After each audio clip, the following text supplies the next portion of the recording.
All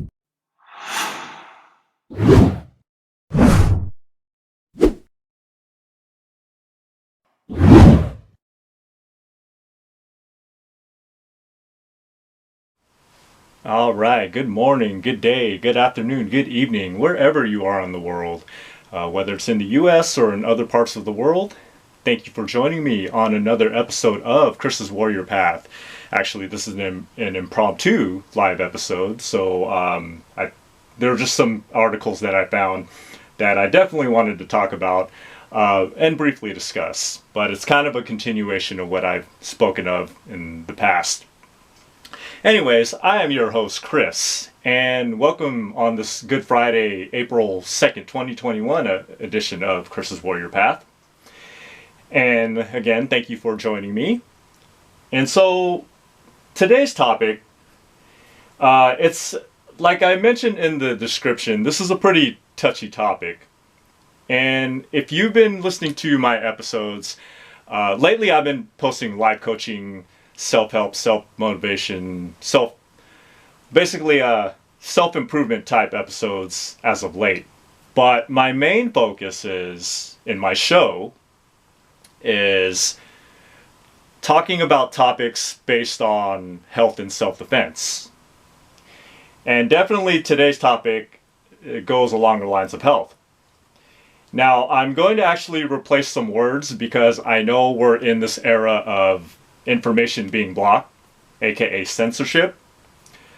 And right now I have my video camera on, which will be posted not only on YouTube but on BitChute and Rumble. So you could definitely check me out there. I'm doing this live podcast episode, which will be posted on those platforms as well. But today's topic focuses on the poke in the arm. And I think some of you know what I'm talking about. And here's the thing. I'm not totally against that. And if you've listened to my previous episodes, I talk about my experience or my undergraduate studies and experience running a business in sports medicine kinesiology. And I have a emphasis more in nutrition, wellness, physiology. And I like talking about these things and just discussing it with different people who know about the subject. But in regards to this, I'm not fully against it. I mean, if you have a certain health issue and you're prone to what's going on, this bug, then okay, I agree. Okay, I see where you're coming from. But from what I'm hearing too, if there's these so-called poke in the arm passports to where you can't even go around and travel or maybe even go to a store and buy some food, if they're really going to push it that far, then what the fuck do you do? There have been a number of scientific studies where it actually it supports, notice I didn't say prove, it's either it supports or illustrates or demonstrates a certain point, but it does nothing in science is proven. So I just wanted to make that clear. But there are a number of studies that support and illustrate that there is a high survival rate without this poke in the arm. And there are also multiple studies regarding this poke in the arm not being as efficient.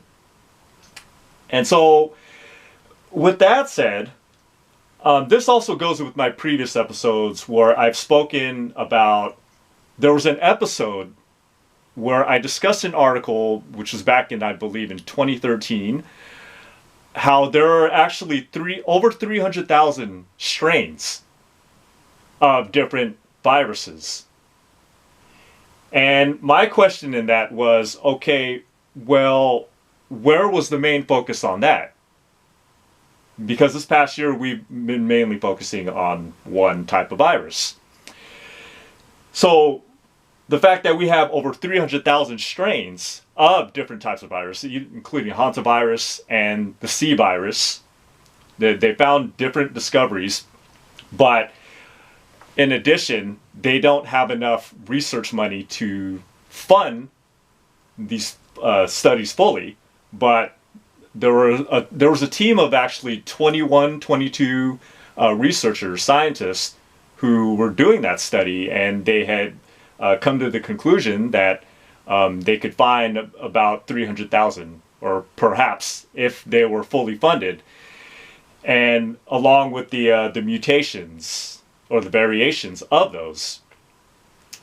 And I've also spoken in previous episodes about Dr. Kilmer McCulley and how he didn't agree with these big companies, these farm companies, that these cholesterol-lowering drugs is not the answer. Rather, it's something called homocysteine and fibrinogen and C-reactive proteins that are causing heart issues.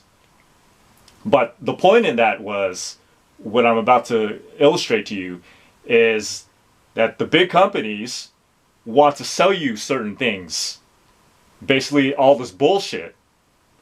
And rather, I believe that people should look at other viewpoints and do some extensive research and then come to a conclusion, rather than follow one source of media and get spoon-fed a shitload of lies. I mean, I'm a big supporter and advocate of people just doing the research and looking at different viewpoints. And so the next point I wanted to make too was, I also made an episode regarding an article from the Military Times regarding boosters, because this was actually a few days ago where they had mentioned that they're actually working on vets and their families who have actually taken the poke in the arm already, that maybe 6 to 9 months from now they would like for them to take boosters to help improve their immunity. And so this goes to my topic today and the articles that I'm presenting to you. And again, that's up to you if you want to take it. My job here is just to present some information and other ideas that hopefully you would entertain. Hey, it's up to you. If it doesn't suit you, if it doesn't work for you, then hey, I'm fine with that. That's why, we're supposed to talk like adults here, and it's not just a one-sided thing. We're just here presenting different points.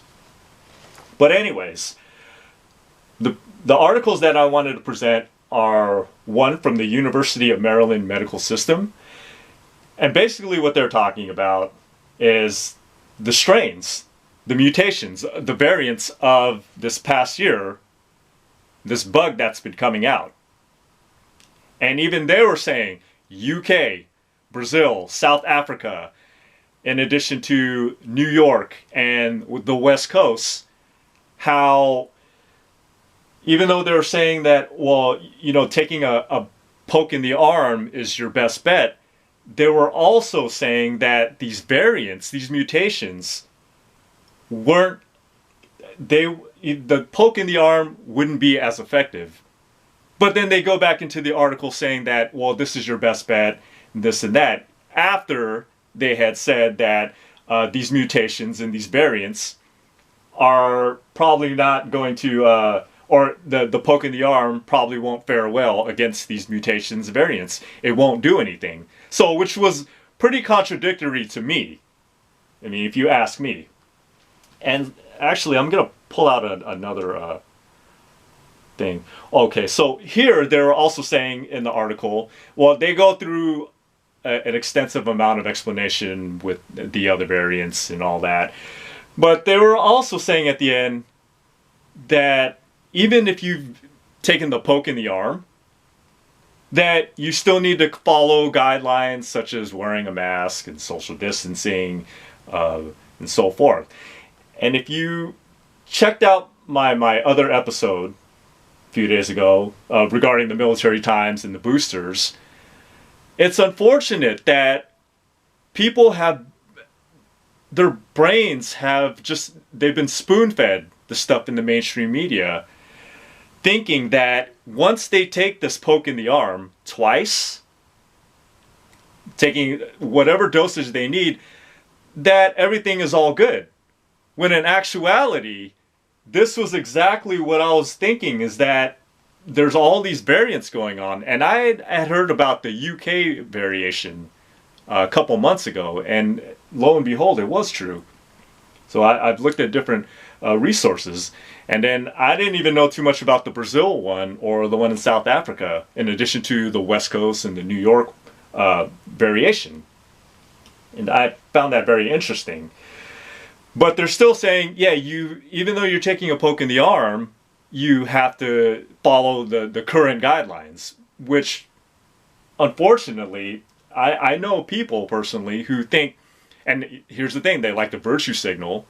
They'll put that on social media and this, oh yeah, I did this and that, yeah, for the greater good and all that. Well, wait right there. And here's the point that I was making days ago, where you're still going to have to wear a mask.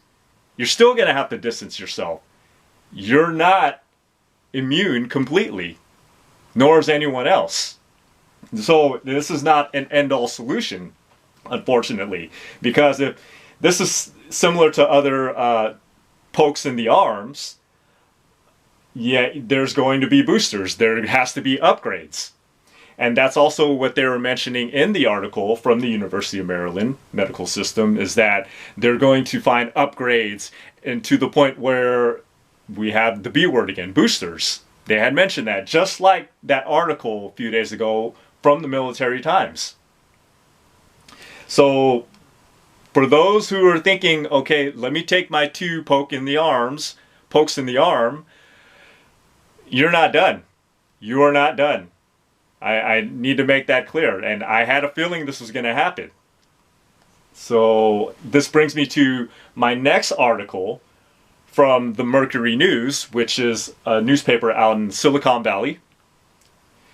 And they had mentioned with Governor Gavin Newsom, or Gavin Nuisance, rather.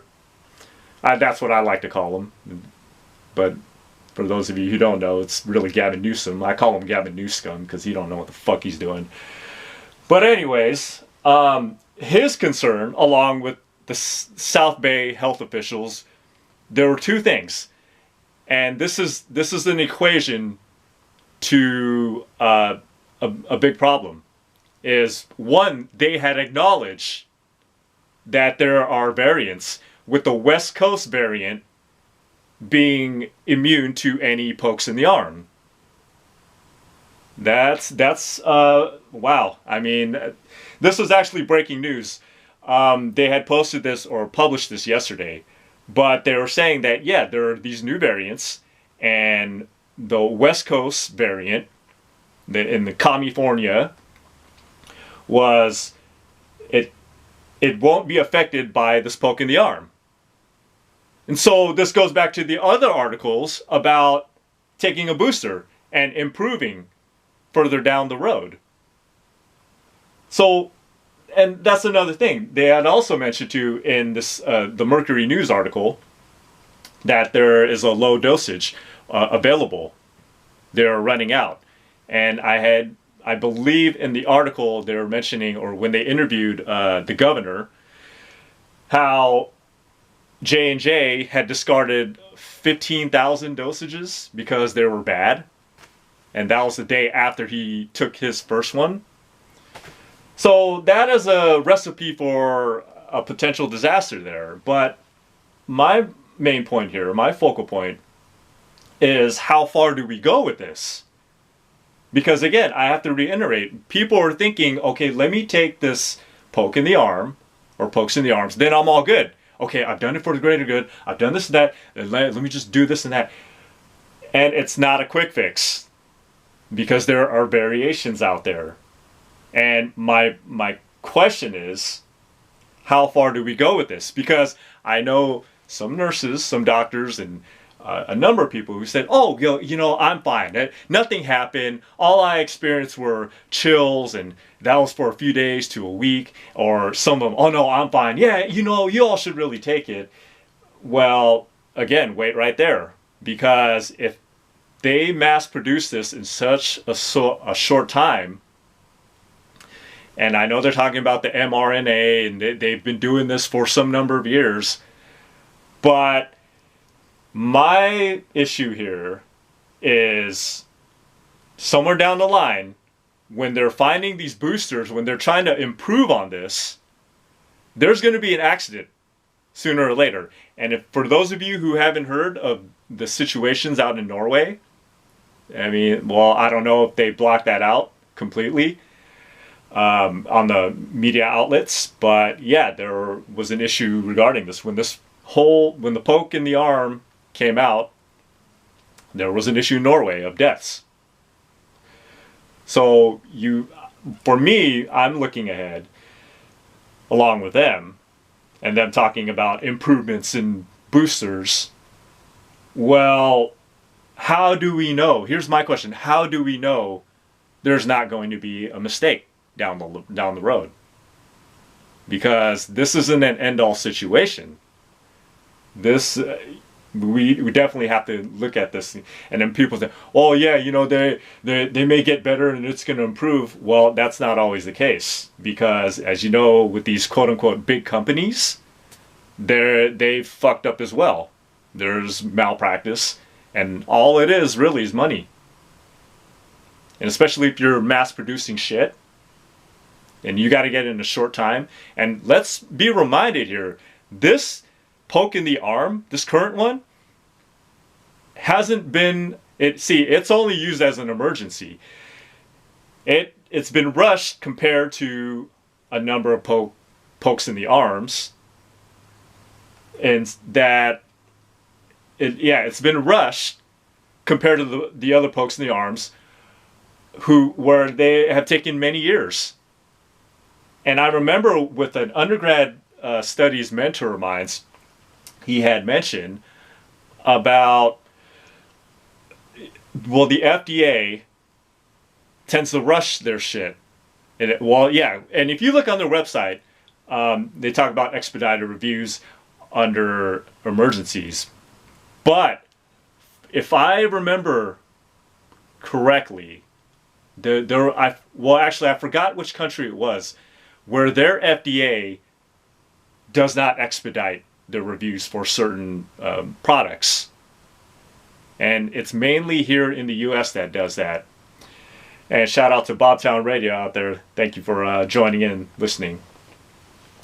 But back to what I was saying, it's interesting how here in the U.S. the FDA has they expedite their shit, and you have to wonder, okay, is that part of the reason why there's been malpractice?